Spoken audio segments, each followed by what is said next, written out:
চাটখারপুলে ৬ জনকে হত্যা মামলায় অভিযোগ গঠনের শুনানি আজ। ৪ আসামিকে ট্রাইব্যুনালে হাজির। শুনানি হবে পলাতক ৪ আসামির পক্ষে অব্যাহতি চেয়ে আবেদনের। রাজনৈতিক দলের সঙ্গে ঐকমত্য কমিশনের বৈঠক, অমীমাংসিত বিষয়ে আলোচনা। ত্যাগের বিনিময়ে পাওয়া সংস্কারের সুযোগ কাজে লাগানোর আহ্বান আলী রিয়াজের।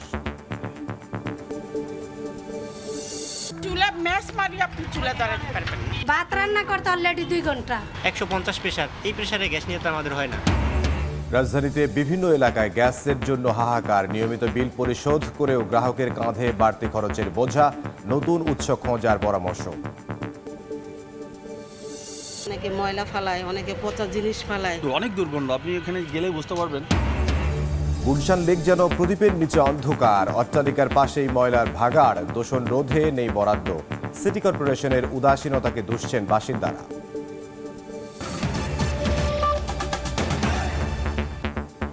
সময় সংবাদের সঙ্গে আছে আমি ইমদাদুল হক। ৫ অগাস্ট রাজধানীর চাটখারপুলে ৬ জনকে হত্যা মামলায় অভিযোগ গঠনের শুনানি আজ। গ্রেফতার ৪ আসামিকে আন্তর্জাতিক অপরাধ ট্রাইব্যুনালে হাজির করা হয়েছে।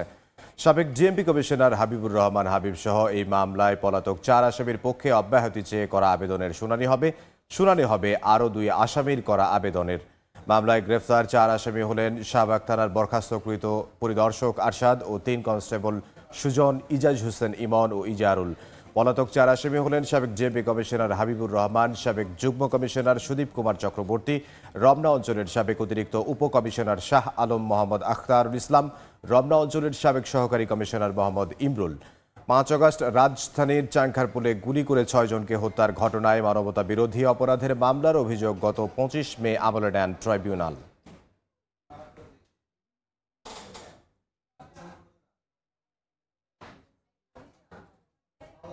এই মুহূর্তে আন্তর্জাতিক অপরাধ ট্রাইব্যুনালে আছেন সহকর্মী আফজাল হোসেন। সরাসরি যাব তার কাছে। আফজাল, রাজধানীর চাটখারপুলে ৫ আগস্ট পুলিশের নির্মম হত্যাকাণ্ড হয়েছে এবং বর্বরচিত এই গুলি ছোড়ার কারণে আমরা দেখেছি যে শহীদ আনাস সহ ৬ জন শহীদ হয়েছিলেন এবং সেই মামলাটিরই আজকে অভিযোগ গঠনের শুনানি, অর্থাৎ আনুষ্ঠানিক বিচার শুরুর যে প্রথম ধাপ সেটি কিন্তু শুরু হবে এবং এখন পর্যন্ত শুনানি শুরু হয়নি। আমরা আজকে দেখেছি যে এর আগে কার্যদিবসে রাষ্ট্রপক্ষ থেকে অর্থাৎ প্রসিকিউশন পক্ষ থেকে তাদের বিরুদ্ধে অভিযোগ যেগুলো আনা হয়েছিল সেগুলো ট্রাইব্যুনালের সামনে পড়ে শুনে নেওয়া হয়েছে এবং আসামিদের বিচার শুরুর একটি আবেদন করা হয়েছিল। অন্যদিকে এই মামলায় যেহেতু 8 জন আসামি, 8 জন আসামির মধ্যে 4 জন আসামি পলাতক রয়েছেন। সাবেক ডিএমপি কমিশনার হাবিবুর রহমান হাবিব সহ এই 4 জনের পক্ষে রাষ্ট্রনিযুক্ত আইনজীবী যিনি রয়েছেন তিনি তাদের অব্যাহতি চেয়ে একটি আবেদন আগেই করেছিলেন। সেটির শুনানি আজকে হবে। একই সঙ্গে যে 4 জন আসামি গ্রেফতার রয়েছেন তাদের পক্ষ থেকেও অব্যাহতি চেয়ে আবেদন করা হয়েছে এবং সেই আবেদনের বিষয়েও আজকে শুনানি হবে। তো শুনানিটি কিছুক্ষণের মধ্যেই শুরু হবে। ট্রাইব্যুনালের 3 সদস্যের যে বিচারক প্যানেল রয়েছেন, গোলাম মর্তুজা মজুমদার নেতৃত্বে আন্তর্জাতিক অপরাধ ট্রাইব্যুনাল, তারা কিছুক্ষণের মধ্যে বসবেন। এর মধ্যে গ্রেফতার 4 জন আসামি যাদেরকে ট্রাইব্যুনালে হাজির করা হয়েছিল তাদেরকে এজলাসে ওঠানো হয়েছে। আর এটি জুলাই আগস্টের যে গণহত্যা বা মানবতা বিরোধী অপরাধের মামলার প্রথম কোনো মামলা যে মামলায় সবার আগেই বিচার শুরু হতে যাচ্ছে আনুষ্ঠানিকভাবে। আর বিচারের যে প্রক্রিয়া, আজকে যদি অভিযোগ গঠন হয়ে যায় তাহলে এরপরে সাক্ষ্য গ্রহণের একটি দিন ধার্য হবে। তার আগে আসামি পক্ষ থেকে মামলার প্রস্তুতির জন্য আইন অনুযায়ী 3 সপ্তাহ সময় পাবেন তারা তাদের প্রস্তুতি নেওয়ার জন্য এবং এরপরেই সাক্ষ্য গ্রহণ শুরু হবে। সাক্ষ্য গ্রহণ হবে ডিফেন্স পক্ষ থেকে, অর্থাৎ আসামি পক্ষ থেকে যদি কেউ সাফাই সাক্ষ্য দিতে চায় সেই সাফাই সাক্ষ্য দেওয়ার সুযোগ রয়েছে। রাষ্ট্রপক্ষও সাক্ষ্য দেবেন এবং যুক্তিতর্ক হবে। এরপরে মামলাটি রায়ের জন্য যাবে। তো খুব এখন মামলাগুলো অত্যন্ত দ্রুত গতিতেই এগিয়ে চলছে শুনানিগুলো এবং প্রথম মামলা হিসেবে চাটখারপুলের যদি আজকে অভিযোগ গঠনের শুনানি শেষ হয় তাহলে আমরা যখন শেষ হবে তখনই আমরা জানাতে পারবো। তো এই ছিল আন্তর্জাতিক অপরাধ ট্রাইব্যুনাল থেকে আমার কাছে সবশেষ খবর। আফজাল হোসেন সহকর্মী আমাদের সঙ্গে যোগ দিয়েছিলেন আন্তর্জাতিক অপরাধ ট্রাইব্যুনালের সামনে থেকে। সংগ্রাম ও ত্যাগের বিনিময়ে পাওয়া সংস্কারের সুযোগ কাজে লাগানোর আহ্বান জানিয়েছেন জাতীয় ঐকমত্য কমিশনের সহসভাপতি অধ্যাপক ডক্টর আলী রিয়াজ। সকালে ফরেন সার্ভিস একাডেমিতে রাজনৈতিক দলের সঙ্গে কমিশনের 2য় দফার 9ম দিনের বৈঠকের শুরুতে কথা বলেন তিনি। 53 বছরে এমন আলোচনার সুযোগ আসেনি উল্লেখ করে আলী রিয়াজ বলেন, রাষ্ট্র গঠনের এই সুযোগ হেলায় হারানো যাবে না। মৌলিক সংস্কার প্রস্তাবের 20টির মধ্যে আজ রাষ্ট্রপতির ক্ষমা প্রদর্শন, বিচার বিভাগ বিকেন্দ্রীকরণ এবং জরুরি অবস্থা জারির বিষয়ে আলোচনা চলছে। একই সঙ্গে অন্যান্য অমীমাংসিত বিষয়েও চলছে আলোচনা। আমরা সেই সুযোগ অত্যন্ত কষ্টের মধ্য দিয়ে, অনেক রকম প্রতিকূলতার মধ্য দিয়ে, বড় রকমের সংগ্রামের মধ্য দিয়ে, আত্মদানের মধ্যে দিয়ে এখানে এসেছি। ফলে এই যে আমরা বসে আলোচনা করছি তারও একটা ইতিবাচক দিক আছে। যে সমস্ত বিষয় অমীমাংসিত থেকে গেছে প্রাথমিক পর্যায়ের আলোচনায়, সেগুলো আলোচনা সকলে মিলে আলোচনা করার জন্য অগ্রসর হচ্ছি, সেটাই। এই মুহূর্তে রাজধানীর ফরেন সার্ভিস একাডেমিতে আছেন সহকর্মী সানবীর রূপল। সবশেষ খবর জানতে সরাসরি যাব তার কাছে। তিনটি বিষয় আজকে ঠিক করা হয়েছে ঐক্যমত্য কমিশনের বৈঠকে। রাষ্ট্রপতির ক্ষমা প্রদর্শন, জরুরি অবস্থা জারি এবং আরেকটি হচ্ছে বিচার বিভাগকে বিকেন্দ্রীকরণ। এই তিনটি বিষয় গুরুত্বপূর্ণ বিষয় এবং প্রথম আলোচনাটি এখন চলছে, সেটি হচ্ছে রাষ্ট্রপতির ক্ষমা প্রদর্শন। এর মধ্যে রাষ্ট্রপতির ক্ষমা প্রদর্শনের জন্য কমিশন একটি প্রস্তাব করেছে যে রাষ্ট্রপতি চাইলেই একক ক্ষমতা বলে যেভাবে ক্ষমা প্রদর্শন করতে পারতেন, সেটির বদলে 8 সদস্য বিশিষ্ট একটি কমিটি থাকবে। সেই কমিটি তারা বছরে 2 বার বৈঠকে বসবেন এবং সেই বৈঠকের মধ্য থেকে যে আবেদনগুলো পড়বে সেই আবেদনের ভিত্তিতে তারা একটা সিদ্ধান্ত নেবেন বিভিন্ন রকমের বিষয়গুলো যাচাই বাছাই করে এবং সেটি তার কীরকম অপরাধ এবং তার কতটুকু সাজা খাটা হয়েছে এবং আর কতদিন বাকি আছে, তার শারীরিক অবস্থা কী, তার আয়ুষ্কাল কত, এই সমস্ত কিছু বিবেচনা করেই রাষ্ট্রপতির ক্ষমা প্রদর্শনের বিষয়টি সেই কমিটি বিবেচনা করবে এবং সেই কমিটি সুপারিশ করবে রাষ্ট্রপতিকে এবং রাষ্ট্রপতি তিনি ক্ষমা প্রদর্শন করতে পারবেন। এরকম একটি বিষয় আলোচনা হচ্ছে। তবে বিএনপি তারা এই বিষয়টিতে একমত হয়েছে, তবে বিষয়টা নিয়ে আলাপ আলোচনা হচ্ছে। আরেকটি বিষয় সেটি হচ্ছে কি, হাইকোর্টের কমিশন প্রস্তাব করেছে যে বিভাগীয় পর্যায়ে হাইকোর্টের সেটা স্থায়ীভাবে গঠন করা এবং তাতে হাইকোর্টের একই সাথে অনেক চাপ কমবে এবং সেরকমভাবে পর্যাপ্ত কাঠামো যাতে থাকে এবং বাজেট বরাদ্দ থাকে এবং সেখানে বিচারকদেরকে আলাদা আলাদা নিয়োগ দিয়ে সেখানে কাঠামো যাতে করা হয়, এটি কমিশনের একটা প্রস্তাবনা। সেই আলোচনার বিষয়টি এখনও আসেনি এবং তাতে কমিশন মনে করে যে মামলার জট তুলনামূলক কমবে এবং সেখানেও ক্ষমতার বিকেন্দ্রীকরণ হওয়ার একটি সুযোগ থাকবে। আরেকটি বিষয় সেটি হচ্ছে জরুরি অবস্থা। জরুরি অবস্থার বিষয়গুলো নিয়েও কমিশন প্রস্তাব করেছে এবং কমিশন সে বিষয়ে প্রস্তাবনা রাখছে যে 141-এর খ ধারা সেটিকে বাতিল করার সুপারিশ করেছে এবং জরুরি অবস্থা চলাকালীন সময়ে যাতে নাগরিক সুবিধা অক্ষুণ্ণ থাকে, মৌলিক সুবিধা, সেগুলো নিশ্চিত করার জন্য প্রস্তাবনা এসেছে। তবে সেটি কিভাবে জারি করা হবে সেটা রাষ্ট্রপতি তিনি এনসিসির মাধ্যমে জারি করতে এবং এই পুরো বিষয়গুলো নিয়ে সারাদিন আলোচনা হবে এবং আলোচনার পরে বিকেল নাগাদ সংবাদ সম্মেলনে রাজনৈতিক দলের প্রতিনিধিগণ এবং কমিশনের পক্ষ থেকে সারাদিনের বিষয়বস্তু জানানো হবে। এই ছিল এখন পর্যন্ত ঐক্যমত্য কমিশনের বৈঠকের সবশেষ তথ্য। সানবীর রূপল, ফরেন সার্ভিস একাডেমি থেকে। 3 জুলাই কোটা বাতিল সহ 4 দফা দাবি তুলে ধরেন শিক্ষার্থীরা। এরপর প্রতিটি দিন শিক্ষার্থীদের সামনে নিত্য নতুন চ্যালেঞ্জ নিয়ে হাজির হলেও নিজেদের দাবি আদায়ে অনড় ছিলেন কোটা বিরোধী আন্দোলনের নেতারা। কোটা আন্দোলনকে ঘিরে গত বছরের এই দিনের ঘটনা প্রবাহ নিয়ে মাইমুনা হায়দার চৌধুরীর রিপোর্টে আমরা বিস্তারিত দেখব। 3রা জুলাই দুপুর 2:30 ঢাকা বিশ্ববিদ্যালয়ের কেন্দ্রীয় লাইব্রেরির সামনে থেকে গণপদযাত্রা শুরু করেন বিভিন্ন বিশ্ববিদ্যালয়ের কয়েক হাজার শিক্ষার্থী। বৃষ্টি উপেক্ষা করে কোটা বিরোধী স্লোগান দিতে দিতে শাহবাগের দিকে এথিদের স্রোত। এই দিন সরকারি চাকরিতে মুক্তিযোদ্ধা কোটা বাতিল সহ 4 দফা দাবি জানায় বিক্ষুব্ধ শিক্ষার্থীরা।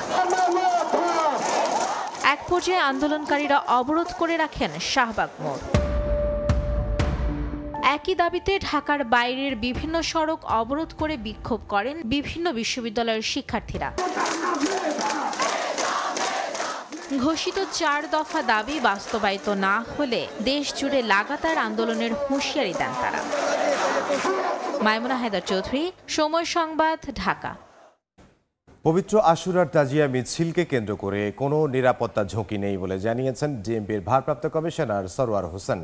সকালে পুরান ঢাকার হুসনি দালান পরিদর্শন শেষে কথা বলেন তিনি। এ সময় হুসেইনি দালান প্রাঙ্গণে শিয়া সম্প্রদায়ের নেতাদের সঙ্গে মতবিনিময় করেন জেএমপি কর্মকর্তারা। ঘুরে দেখেন পুরো ইমামবাড়া। পরে সাংবাদিকদের ডিএমপির ভারপ্রাপ্ত কমিশনার জানান, মিছিলকে কেন্দ্র করে পর্যাপ্ত নিরাপত্তা ব্যবস্থা নেওয়া হয়েছে। মাতমের জন্য চাকু কিংবা দেশীয় অস্ত্রের ব্যবহার করা যাবে না। মিছিল এলাকা জুড়ে সাদা পোশাকে আইন শৃঙ্খলা বাহিনী থাকবে জানিয়ে ভারপ্রাপ্ত কমিশনার আরও বলেন, জঙ্গি সংগঠন ও সামাজিক যোগাযোগ মাধ্যমের উপর কড়া নজরদারি করা হচ্ছে।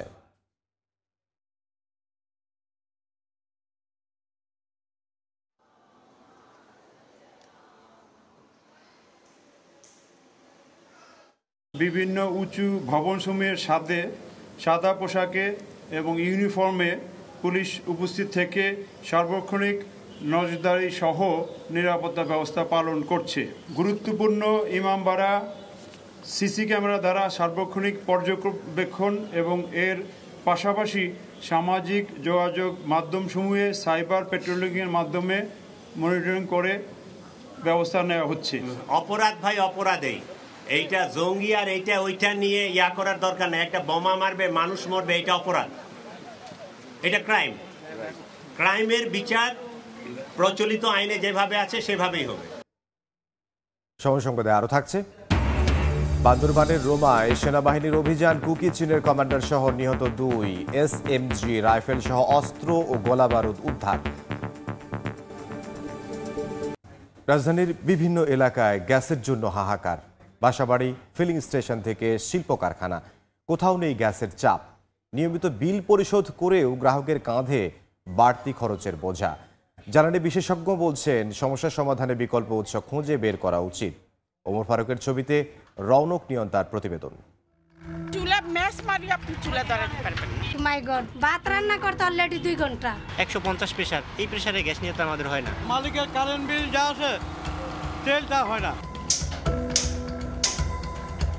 চলছে গ্যাসের জন্য হাহাকার। রান্নার গ্যাসটুকুও যেন সোনার হরিণ। আগারগাঁওয়ের এই বাড়ির মতো রাজধানীর প্রায় সব এলাকার একই দশা। বছর যাবতীয় কি শুধু চেষ্টাই করা হচ্ছে? রাতে 2টা দিকে ওইটা আমাদের রান্না করতে হয়। বাচ্চাদের কি সেই বাসি খাবারটা খাওয়ানো যায়? রান্না বাড়া করে অফিসে যাওয়াটা টাফ হয়ে যাচ্ছে। কিন্তু বছরের পর বছর ধরে এই সমস্যা তো নিত্যসঙ্গী ঢাকাবাসীর। সবচেয়ে বেশি ভোগান্তিতে মিরপুর 12, পল্লবী, খিলগাঁও, ফার্মগেট, হাতিরপুল ও রামপুরার বাসিন্দারা। অনেকে বাধ্য হয়ে ভরসা রাখছেন মাটির চুলায়। লাড়কি 15 টাকা কেজি লাড়কি দিয়ে আইনা রান্তে হয়। মিট মিট করে মন যে মোমবাতি জ্বলে। 4-5 বছর ধরে বেশি জ্বলতেছি, এই সমস্যাটা বেশি। গ্যাস একদম স্লো। আর যেসব বাড়িতে আপনার কার্ড নাই, ওইসব বাড়িতে আরো বেশি সমস্যা। শুধু কি বাসাবাড়ি, ফিলিং স্টেশন থেকে শুরু করে শিল্প কারখানা, কোথাও নেই গ্যাসের চাপ। 2 ঘন্টা 3 ঘন্টা করে গ্যাস পাই 100 টাকা, 80 টাকা। হবে কিভাবে? গাড়ি জমা উঠতে পারি না। রাত আর দিন নাই, সবসময় সিরিয়াল থাকে পাম্পে। হয়তো 200, 250, 300 টাকার গ্যাস দিতে। সেটার জন্য আমার মনে হয় প্রতিটা গাড়ি 100-150 টাকার গ্যাস আপনার এখানে খরচ করছে, পাশাপাশি 2-3 ঘন্টা সময় দিচ্ছে। গ্রাহকরা বলছেন, গ্যাস সংকট থাকলেও বিল পরিশোধ করতে হচ্ছে নিয়মিতই। বিকাল 3-4টার দিকে আপনার শুধু 50 এসে পড়বে, মানে একটু লো প্রেসার। মালিকের কারেন্ট বিল যা আছে তেলটা হয় না। বিশেষজ্ঞরা বলছেন, সমস্যা সমাধানে এলএনজির নতুন উৎস খুঁজে বের করা উচিত। সবকিছু হিসাব করলে মানুষ এলএনজির থেকেও বেশি দামে এই গ্যাস কেনে। একদিকে সরকারের উপেক্ষা অবহেলা, অন্যদিকে আমাদের প্রতিবাদী না হওয়া, সরকারি কর্তৃপক্ষের অপরাধ হিসেবে চিহ্নিত না করার অক্ষমতা। এই অবস্থার কারণে আমরা কোনো অব্যবস্থা থেকে আমরা পরিত্রাণ পাচ্ছি না। বর্তমানে বিদ্যমান গ্যাসের চাহিদার 30%-এরও বেশি পূরণ করছে এলএনজি। রৌনক নিয়ন্তা, সময় সংবাদ, ঢাকা। গুলশান লেক এখন ময়লা আবর্জনার ভাগাড়। পুরো লেক বয়ে বেড়াচ্ছে নোংরা আর দূষিত পানি। এই এলাকার বাসিন্দারা তো বটেই, অফিসগামীদের জীবনও দুর্বিষহ হয়ে উঠেছে এই দূষণের কারণে। নগরবাসীর অভিযোগ, সিটি কর্পোরেশনে বারবার ধর্ণা দিয়েও মিলছে না প্রতিকার। আর নগর কর্তৃপক্ষ জানিয়েছে 2025-26 অর্থ বছরে খাল পরিষ্কার কার্যক্রমে 35 কোটি টাকা বরাদ্দ দেয়া হলেও গুলশান লেকের জন্য নির্দিষ্ট কোনো বাজেট রাখা হয়নি। ওমর ফারুকের ক্যামেরায় তাসনিয়া নিশাত মিমের রিপোর্ট।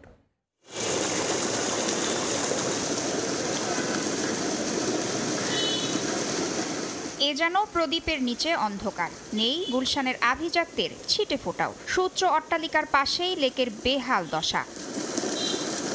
বাতাসে ভাসছে পচা পানির দুর্গন্ধ। ওয়াকওয়ের পাশ ঘেঁষে উকি দেওয়া ময়লা আবর্জনা এভাবেই চলে যাচ্ছে লেকের পেটে। হাঁটার পথ জুড়েই যেন ময়লার ক্যানভাস। নগরবাসী বলছেন বিকেলের মুক্ত বাতাস, সুস্বাস্থ্যের জন্য হাঁটাহাঁটি কিংবা একটু নির্জনতা। এখন কিছুই মিলছে না গুলশান লেকে। অনেক দুর্গন্ধ, আপনি এখানে গেলে বুঝতে পারবেন। ওই কর্নারে যেতে হলে আপনাকে অবশ্যই নাক বন্ধ করে যেতে হবে। অনেক সময় গন্ধে বমিও আসে, মাছ পচা যায়, তারপরে অনেকে ময়লা ফালায়, অনেকে পচা জিনিস ফালায়, এই জন্য তো বিচ্ছিরি গন্ধ হয়ে যায়। লেকের পচা পানি ও ময়লা আবর্জনায় গুলশান লেক এখন মশার প্রজনন ক্ষেত্র। নেই নিয়মিত ময়লা পরিষ্কারের উদ্যোগ, ড্রেনেজ ব্যবস্থাও নড়বড়ে। নগর ভবনে বারবার ধর্ণা দিয়েও প্রতিকার মিলছে না বলে অভিযোগ নগরবাসীর। পথ দিয়ে যাইতে আসতে যখন দেখি যে এরকম নোংরা পরিবেশ আমাদের জন্য খুবই অস্বস্তিকর। ময়লা আবর্জনের জন্য মাছ থাকে না, পানি যদি ভালো থাকতো মাছ উৎপাদন আরো বেশি হতো। আমরা চাই এগুলা যেন সবাই যেন সতর্ক হোক। এভাবে চলতে থাকলে একদিন লেকের অস্তিত্বই বিলীন হয়ে যাবে বলে মনে করছেন বিশেষজ্ঞরা। বিভিন্ন বাসার সুয়ারেজ কানেকশন ডিরেক্টলি এই লেকের সঙ্গে যুক্ত, যার জন্য পানিটা কখনো পরিষ্কার হচ্ছে না। একমাত্র রাজুক এবং সিটি কর্পোরেশন, ওয়াসা, এই তিনটে মিলে যখন সমন্বয় হবে তখনই দেখবেন লেকের পানি পরিষ্কার হয়ে যাবে। সিটি কর্পোরেশনও সময়ে সময়ে এগুলো পরিষ্কার করা থেকে শুরু করে আর যেন এই ধরনের কাজ না হয় সেটা দেখভাল করা ওনাদের। রাজুকের থেকেই তো এই প্ল্যান্ট সিটিগুলো তৈরি হয়েছে, তো তাদেরও দায়িত্ব আছে যে এই লেকগুলাকে কীভাবে রক্ষণাবেক্ষণ করবে। 2025-26 অর্থ বছরের বাজেটে ঢাকা উত্তর সিটি কর্পোরেশনের খাল পরিষ্কার কার্যক্রমে 35 কোটি টাকা বরাদ্দ দিয়েছে। যদিও গুলশান লেক পরিষ্কারে নির্দিষ্ট কোনো বাজেট রাখা হয়নি। এই ক্রাইসিসগুলো আমরা পাই, ধরেন সকালবেলা 8টার মধ্যে পুরো শহরটাকে আমরা ঝাড়ু টাড়ু দিয়ে পরিষ্কার করি, 12টা বাজার আগেই পুরো শহরের মধ্যে পলিথিন, কাগজ, ময়লা রাস্তার মধ্যে করছে। সুতরাং আমরা আমাদের কাজের সাথে তো আমরা নাগরিকরা যখন এই কাজগুলো নিজেরা একটুখানি ময়লাটা কম করবেন তাহলে ভালো হয়। আবর্জনায় ঢাকা এই জলাশয় শহরের হৃদয়ে যেন বিষ ঠেলে দিচ্ছে। তাই প্রশ্ন উঠেছে, এই শহর কি সত্যি বাসযোগ্য আছে নাকি অভ্যস্ত হয়ে পথ চলা নিত্যদিন? প্রতিদিন এই লেকের ধার দিয়ে হেঁটে চলাচল করেন শত শত মানুষ, কিন্তু সেই চলার পথে বাধা হয়ে দাঁড়িয়েছে এখানকার ময়লা, দুর্গন্ধ আর অব্যবস্থাপনা। শুধু সৌন্দর্য রক্ষার খাতিরেই নয়, বরং পরিবেশ রক্ষার তাগিদেই এখন দরকার নিয়মিত তদারকি আর বাস্তবমুখী পদক্ষেপ। তাসনিয়া নিশাত মিম, সময় সংবাদ, ঢাকা। গণঅভ্যুত্থানে সরকার পতনের পর সামষ্টিক অর্থনীতিতে বাড়ছে স্থিতিশীলতা। নিয়ন্ত্রণ উঠিয়ে নেয়ায় বাড়ছে আমদানি ব্যয়। সদ্য শেষ হওয়া অর্থবছরে বেড়েছে প্রায় 12.5%। কেন্দ্রীয় ব্যাংক বলছে ডলারের মজুদ বাড়ায় আমদানি ব্যয় বাড়ানো গেছে। এতে অর্থনীতিতেও চাঞ্চল্য ফিরছে বলে মত ব্যবসায়ীদের। সাইফুল ইসলামের রিপোর্ট। রিজার্ভের পতন ঠেকাতে ডলার ব্যয় কমানোর জন্য আমদানির গলা চেপে ধরেছিল বিগত সরকার। নিত্যপণ্য ও জ্বালানি ছাড়া নিয়ন্ত্রণ করা হয় অন্যান্য পণ্য আমদানি। গণঅভ্যুত্থান পরবর্তী অন্তর্বর্তী সরকার দায়িত্ব গ্রহণের পর বাড়ছে রেমিটেন্স ও রফতানি, কমছে অর্থ পাচার। এতে রিজার্ভ তথা ডলারের মজুদ বাড়ায় প্রত্যাহার হয়েছে আমদানি নিয়ন্ত্রণ, বাড়ছে আমদানি ব্যয়। কেন্দ্রীয় ব্যাংক জানাচ্ছে 2024-25 অর্থ বছরে ব্যয় ছিল 7,114 কোটি ডলার, বছর ব্যবধানে যা প্রায় 12.5% বেশি। অন্যদিকে ঋণপত্র খুলতে ব্যয় হয়েছে 7,007 কোটি ডলার। রিজার্ভ পজিশনটা যথাযথভাবে সংরক্ষণ করতে সক্ষম হচ্ছি। আবার সরকারি বিভিন্ন মেগা প্রজেক্টে যেগুলো কিস্তি ছিল সেগুলো ব্যাংকগুলো পরিশোধ করছে এবং খেলাপি ওখানে কিন্তু আমরা খেলাপি হচ্ছে না। এরপরেও নর্মাল যে ইম্পোর্ট এলসিগুলো সেগুলো আবার প্রায় 71 বিলিয়ন ডলার এক বছরে পরিশোধ করছি। তার মানে অর্থনীতির একটা সক্ষমতার একটা পরিচয় পাওয়া যাচ্ছে। কেন্দ্রীয় ব্যাংক আরও জানাচ্ছে 14টি বিলাসী পণ্য ছাড়া বর্তমানে আমদানি নিয়ন্ত্রণ নেই। কমানো হয়েছে খোলা ঋণপত্রের বিপরীতে ব্যাংকে নগদ জমা দেওয়ার পরিমাণও। এই নীতিকে সমর্থন করে ব্যবসায়ীরা বলছেন, আমদানি বাড়লে অর্থনীতিতে চাঞ্চল্য বাড়ে। বিজনেসের যে টার্ন আউটটা হয় সেটাতে আমদানি বাড়লে আসলে সেটা আমাদের জন্য উপকারী হয়। তো ফলে যখন এক্সপোর্ট বাড়ে তো অবভিয়াসলি বাই ডিফল্ট আমদানিটা কিছুটা বেড়ে যাবে। ফলে আপনি যদি এক্সপোর্টের গ্রোথের সাথে আমদানি গ্রোথ মিলান এবং ওভারঅল যে একটা আটকানো একটা পরিস্থিতি ছিল সেটা থেকে যখন খুলছে সবকিছু মিলে আমি স্বাভাবিকভাবেই দেখছি আমদানিটাকে আর কি। বাংলাদেশ ব্যাংক বলছে সামষ্টিক অর্থনীতির সঠিক ব্যবস্থাপনার ফলে ব্যবহারযোগ্য রিজার্ভের পরিমাণ বেড়ে 2,000 কোটি ডলার হয়েছে। এতে গেল বছরের তুলনায় আমদানি ব্যয় বাড়লেও স্থিতিশীল আছে মুদ্রা বিনিময় হার। সাইফুল ইসলাম, সময় সংবাদ, ঢাকা। সদ্য বিদায়ী অর্থবছরে 32,96,000 কন্টেইনার হ্যান্ডেলিংয়ের মাধ্যমে রেকর্ড গড়েছে চট্টগ্রাম বন্দর। একই সময়ে কার্গো হ্যান্ডেলিং হয়েছে 13 কোটি মেট্রিক টন। তবে লক্ষ্যমাত্রা অর্জন না হলেও 2024-25 অর্থবছরে 75,432 কোটি টাকা রাজস্ব আদায় করেছে চট্টগ্রাম কাস্টমস হাউস। শেখর টিপুর ক্যামেরায় সে খবর জানাচ্ছেন কমল দে। সদ্য বিদায়ী 2024-25 অর্থ বছরে 32,96,000 কন্টেনার হ্যান্ডেলিংয়ের মাধ্যমে নতুন রেকর্ড গড়েছে চট্টগ্রাম বন্দর। 2023-24-এর তুলনায় গত অর্থ বছরে কন্টেনার হ্যান্ডেলিং হয়েছে 1,28,000 বেশি। একই সঙ্গে কার্গো পণ্য হ্যান্ডেলিংও পৌঁছেছে 13 কোটি মেট্রিক টনের ঘরে, যা আগের অর্থ বছর 2023-24-এ ছিল 12 কোটি 32 লাখ মেট্রিক টন। একই সময়ে পণ্যবাহী জাহাজ বেশি এসেছে 106টি। কর্মকর্তা কর্মচারীদের যে সার্বক্ষণিক কাজ করার যে মানসিকতা এবং আমাদের শ্রমিক, বিশেষ করে ইউজার যারা, স্টেক হোল্ডার যারা, সবারই একটা আন্তরিক প্রচেষ্টায় আমরা এই অর্জন করতে পেরেছি। বন্দরের মতো কন্টেনার হ্যান্ডেলিংয়ে এগিয়ে রয়েছে বেসরকারি 21টি অফডকো।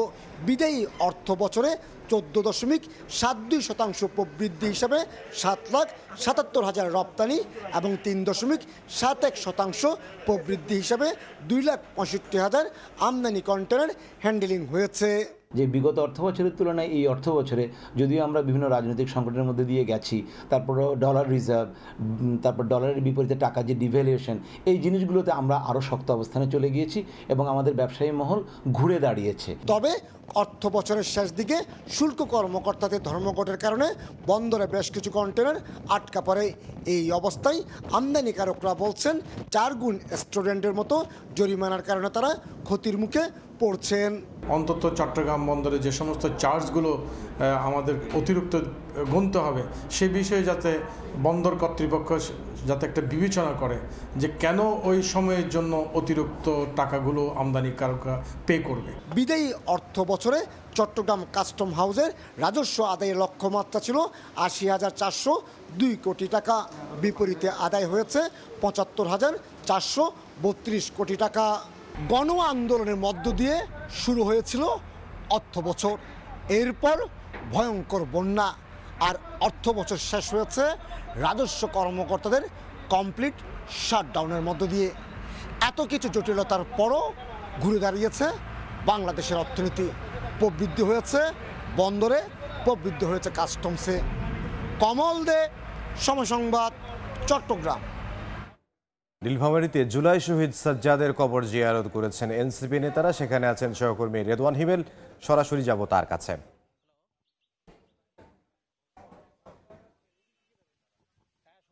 হিমেল,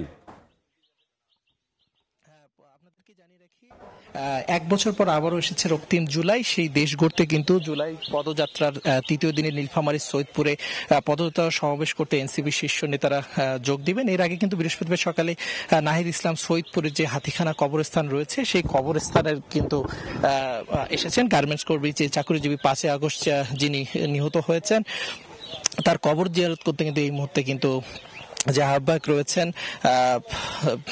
তিনি কিন্তু এসেছেন, নাহিদ ইসলাম, এবং তার সঙ্গে যে স্থানীয় এবং কেন্দ্রীয় নেতারা রয়েছেন তারাও কিন্তু এখানে এসেছেন। আমরা জানিয়ে রাখি গত 2 দিন থেকে কিন্তু তারা জাতীয় নাগরিক পার্টি এনসিপি রংপুরের পীরগঞ্জ, এরপরে কিন্তু কুড়িগ্রাম, লালমনিরহাট, এরপরে আজকে নীলফামারী, সৈয়দপুর এবং পঞ্চগড়ে তারা গণসংযোগ করবেন এবং মানুষের দোরগোড়ায় যাবেন। এবং তারা যেমনটি বলছেন যে আজকে যে কবরস্থানের জিয়ারত করার পরপরই কিন্তু তারা যে সৈয়দপুরে রয়েছেন সেখানে তারা পথসভা এবং গণসংযোগে যোগ দিবেন কিন্তু আমাদেরকে এমনটি জানিয়েছেন। কিছুক্ষণ আগে আমরা দেখেছি যে সৈয়দপুরে যে কবরস্থান রয়েছে সেখানে এসে কিন্তু তারা কবর জিয়ারত করলেন শহীদ সাজ্জাদ। তিনি গত 5 আগস্ট গার্মেন্টস চাকরিজীবী তিনি কিন্তু নিহত হয়েছেন। এরপরে কিন্তু তাকে হাসপাতালে 6 আগস্ট হাসপাতালে তিনি মৃত্যুবরণ করেন। সেই শহীদ সাজ্জাদের কবর জিয়ারত করতে কিন্তু নীলফামারী সৈয়দপুরের যে হাতিখানা কবরস্থান রয়েছে সেই কবরস্থানে কিন্তু তিনি এসেছেন এবং কবরস্থানে কিন্তু জিয়ারত করেছেন এবং তার যে সাজ্জাদের পিতা তিনি কিন্তু আসলে একদম কান্নায় ভেঙে পড়েছেন। আমরা কিছুক্ষণ আগে কিন্তু সেটি সময় সংবাদের ক্যামেরার চোখে দেখানোর চেষ্টা করছিলাম। এর পরে কিন্তু জাতীয় নাগরিক পার্টি এনসিপির যে আহ্বায়ক যিনি রয়েছেন নাহিদ ইসলাম এবং দক্ষিণাঞ্চলের মুখ্য সংগঠক হাসনাত আব্দুল্লাহ এবং সবাই মিলে কিন্তু আসলে এখানে এসেছেন। এখানে এসে কিন্তু আসলে কবর জিয়ারত করলেন। আমরা কিন্তু এই মুহূর্তে আসলে কথা বলার একটু চেষ্টা করছি নাহিদ ইসলামের সঙ্গে, তার সঙ্গে জানতে চাই আসলে তিনি কি বলছেন। আমি মিছিলে আছি, আমি বললাম যে বাবা মিছিলের সামনে থাকো না, আর একটু সেফে থাকো। আমাকে উত্তরে বলে যে আমি শহীদ হয়ে গেলে আপনি তো শহীদের গর্বিত পিতা হবেন, আমাকে নিয়ে এত টেনশন করেন কেন, আপনি ভালো সম্মানে থাকবেন। এই মুহূর্তে সাজ্জাদের যে বাবা আছেন তিনি আসলে নাহিদের সঙ্গে কথা বলছেন। আমার এখন সংসার অন্ধকার। কবে থেকে আন্দোলনে শুরু থেকে ছিল, মাঝে মাঝে গ্যাপ দিত। ওনার কি পড়াশোনা শেষ হয়েছিল? পড়াশোনা শেষ হয় নাই, হতো এবার ইঞ্জিনিয়ারিং শেষ করে আপনার ওই যে ইয়েতে ভর্তি, কি বলে এই জানো বিএসসিতে ভর্তি হইতে এবার। জি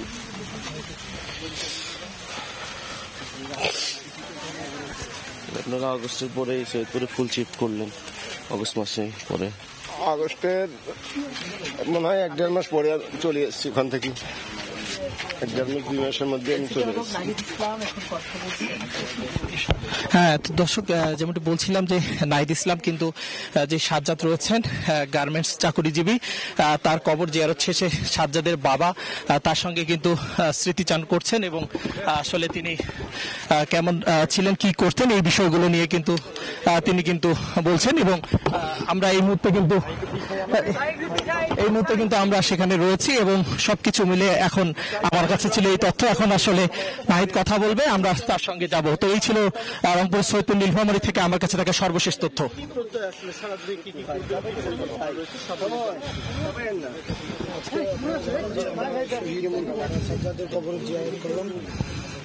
বাবা আমাদের সাথে আছেন, যিনি বলছিলেন যে শহীদ হওয়ার জন্যই হচ্ছে এই স্বৈরাচার পতনের জন্য, শহীদ যদি হতে হয় তাও কোনো ধরনের আক্ষেপ ছিল না, সেজন্য সাজ্জাদরা রাস্তায় নেমে এসেছিল। তো সাজ্জাদরা যে স্বপ্ন নিয়ে রাস্তায় নেমে এসেছিল, সেই স্বপ্ন অর্থাৎ নতুন বাংলাদেশ গড়ার প্রত্যয়ে আমাদের এই জুলাই পদযাত্রা হচ্ছে, আপনারা জানেন আজকে আমাদের 3য় দিন। আমরা আজকে এই শহীদপুর থেকে শুরু করছি, তারপরে হচ্ছে আমরা নীলফামারী পদযাত্রা করব। নীলফামারী পদযাত্রার পরে হচ্ছে আমরা পঞ্চগড়ে আমরা হচ্ছে পদযাত্রা করব। আজকের হচ্ছে আমরা পঞ্চগড়েই হচ্ছে আমাদের পদযাত্রা আমাদের সমাপ্ত হবে। তারপর হচ্ছে আবার আমাদের 4র্থ দিনের কর্মসূচি আবার ঠাকুরগাঁও অভিমুখে আমাদের হচ্ছে শুরু হবে। ভাই, এই আপনাদের যে এই ধরনের সংস্কার বিচার এবং যে আপনারা বলছেন যে নতুন সংবিধান, আপনারা যখন মানুষের কাছে যাচ্ছেন এই কথাগুলো কি তারা বুঝতেছে বা তারা কি বলছে, কি সাড়া পাচ্ছে না? দেখেন, ওই সাজ্জাদের বাবাই বলছিলেন, সাজ্জাদ যখন রাস্তায় নেমে আসে, সাজ্জাদের বাবা কি জন্য তুমি রাস্তায় নেমে আসবা, এটা নতুন বাংলাদেশের জন্য। নতুন বাংলাদেশ তো শুধুমাত্র যে সরকার পরিবর্তন, বিষয়টা এমন না। অবশ্যই সরকার পরিবর্তন হবে, কিন্তু সরকার পরিবর্তনের পূর্বে আমাদের সিস্টেমের পরিবর্তন প্রয়োজন।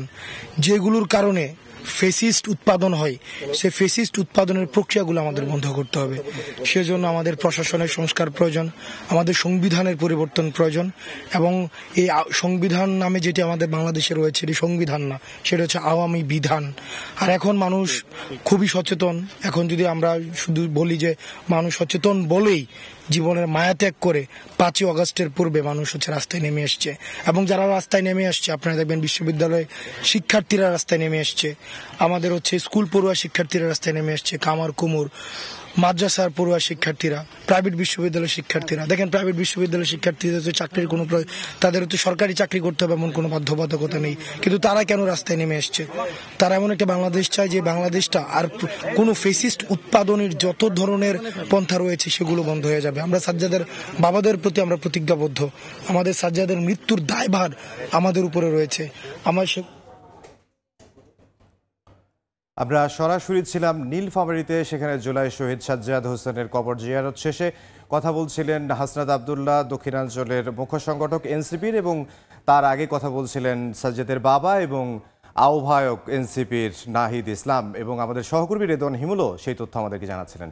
বান্দরবানের রুমায় সেনাবাহিনীর অভিযানে কুকি চীন ন্যাশনাল আর্মির কমান্ডার সহ 2 সদস্য নিহত হয়েছেন। সকালে আন্তঃবাহিনী জনসংযোগ পরিদপ্তর জানায় বুধবার গভীর রাতে রুমা উপজেলার দুর্গম পাহাড়ে অভিযান শুরু করে সেনাবাহিনী। অভিযানে কুকি চীন ন্যাশনাল আর্মির কমান্ডার সহ 2 সদস্য নিহত হন।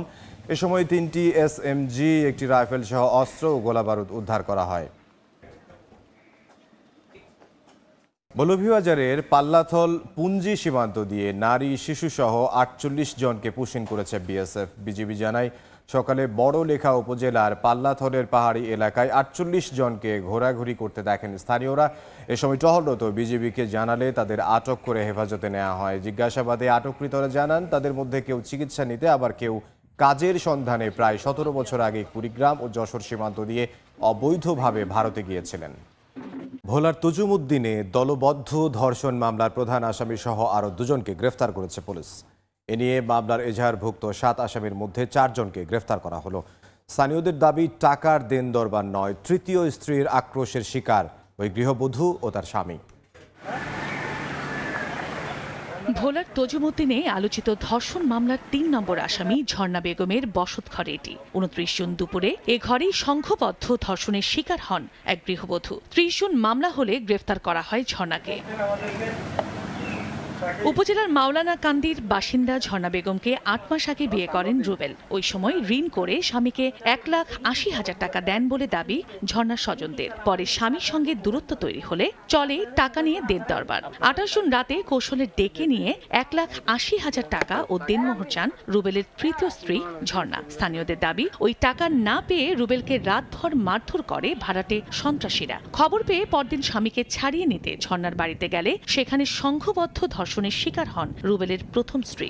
ঘরের মহিলা সিকুর বা কদ্দা এগিন কি চলে ঘর দুয়ার দ্বার আটকায় আমি বলাইছি সালিশ বলাইছি তোরা ফাইলে বিচার করি দিবি না ফাইলে নাই। এ মহিলারে করছে কালকে আমার মাইয়া চাইয়া আছে ওইটার মাইয়া চাইয়া আছে বিচার তো চাই যে আমরা। এই ঘটনায় 30 জুন বিএনপি কর্মী মোহাম্মদ আলাউদ্দিন, উপজেলা শ্রমিক দলের যুগ্ম সম্পাদক ফরিদ উদ্দিন, ঝর্ণা বেগম, বাস্তুহারা দলের সভাপতি আলমগীর হোসেন, তাদের সহযোগী মানিক, মামুন ও মোহাম্মদ রাসেল সহ 11 জনের বিরুদ্ধে তজুমুদ্দিন থানায় মামলা করা হয়। এরপর থেকেই নিরাপত্তাহীনতায় দিন কাটছে ভুক্তভোগী পরিবারের। নিউজ পাইতাছি আমারও হুমকি দিতেছে, মানে আমার মাইরে লেবো, কাইটা লেবো, আমি যদি মামলা না উঠাই দ্রুত মানে আমরা গায়েব করে নেব। এটা ন্যায় বিচার আমি চাই, আমি সহ আমার পরিবারের নিরাপত্তা চাই।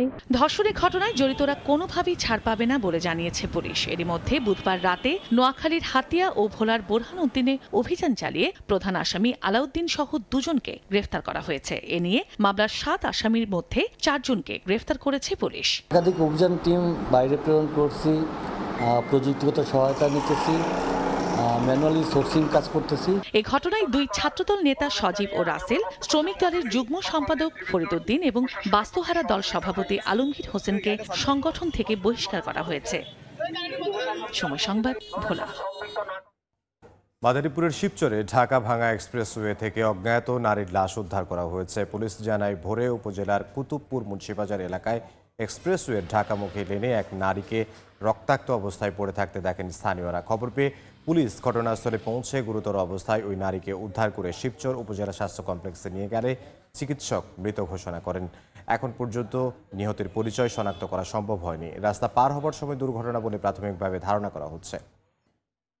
অনূর্ধ্ব 18 এশিয়া কাপ হকির খবর। ছেলেদের ইভেন্টে উড়ন্ত সূচনা বাংলাদেশের। গ্রুপ এর প্রথম ম্যাচে হংকংকে 3-0 গোলে হারিয়েছে লাল সবুজরা। জোড়া গোল করে ম্যাচ সেরা হয়েছেন দিন ইসলাম। চীনের দাজু হকি ট্রেনিং সেন্টারে ম্যাচের শুরু থেকেই দাপট ছিল আবদুল্লাহ নেতৃত্বাধীন দলের। যদিও প্রথম কোয়ার্টারে হংকংয়ের ডেডলক ভাঙতে পারেনি তারা। প্রথম গোল আসে দ্বিতীয় কোয়ার্টারে। 20 মিনিটে দিন ইসলামের ফিল্ড গোল লিড দেয় বাংলাদেশকে। 6 মিনিট পর পেনাল্টি থেকে জোড়া গোল করেন দিন। ব্যবধান বাড়ে ম্যাচের তৃতীয় কোয়ার্টারে। অমিত হাসানের গোল নিশ্চিত করে বাংলাদেশের জয়। মওদুদুর রহমানের শিষ্যদের পরের ম্যাচ 5 তারিখে শ্রীলঙ্কার বিপক্ষে। এর আগে একই টুর্নামেন্টের মেয়েদের ইভেন্টে শুক্রবার জাপানের মুখোমুখি হবে বাংলাদেশ অনূর্ধ্ব 18 নারী দল। এ পর্যায়ে শীর্ষ সংবাদগুলো জানিয়ে দিচ্ছি আরও একবার। চানখারপুলে 6 জনকে হত্যা মামলায় অভিযোগ গঠনের শুনানি আজ। 4 আসামিকে ট্রাইব্যুনালে হাজির। শুনানি হবে পলাতক 4 আসামির পক্ষে অব্যাহতি চেয়ে আবেদনে। রাজনৈতিক দলের সঙ্গে ঐকমত্য কমিশনের বৈঠক, অমীমাংসিত বিষয়ে আলোচনা, ত্যাগের বিনিময়ে পাওয়া সংস্কারের সুযোগ কাজে লাগানোর আহ্বান আলী রিয়াজের।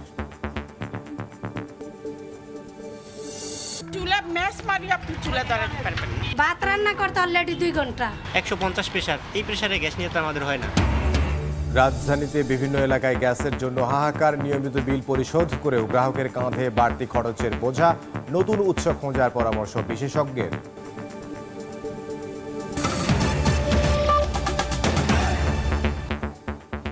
এই ছিল সময় সংবাদের সঙ্গে থাকুন সময়।